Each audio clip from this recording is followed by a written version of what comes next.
our family foundation in 2010 provided a grant for nurse practitioners at Memorial Sloan Kettering to educate them on these difficult conversations, because it was the doctors who were trained in it. And Sloan Kettering has a program called ComSkill, which is basically a simulation, a live simulation using professional actors, showing them, presenting very difficult scenarios and seeing how the doctors, but in this case, the nurse practitioners, will take the conversation. And I have to be honest, it's many times the doctors will give the bad diagnosis, and the patients are kind of uncomfortable with the doctor and don't know how much to ask. And the doctor will leave, and then it's the nurse will come in. And the patient and the family will say, "Oh, I forgot to ask this question. Can you answer this for me?" And so it will be the nurse or the nurse practitioner will pick up the pieces. So that's, to me, why nurse practitioners and nurses have to be educated in this.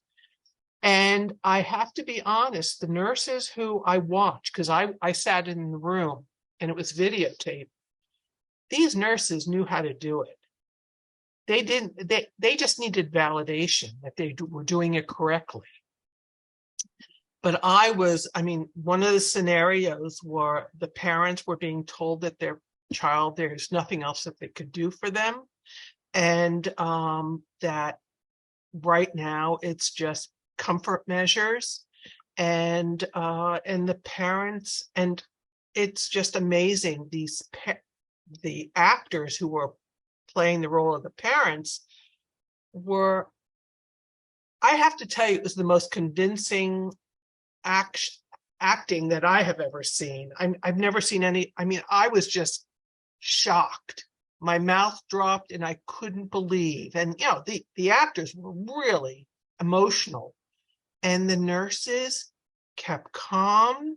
You could see them pausing and trying to gather their thoughts, and the choice of words that they make will have a lasting impact on the parents.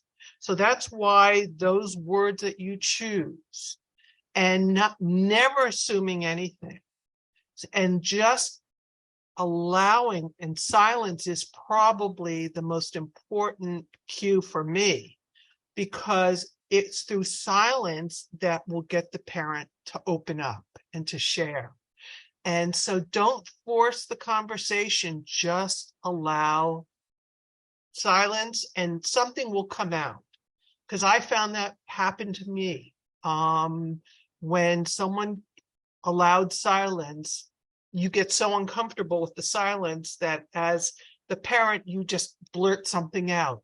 And those blurts usually are important cues as to what's going on.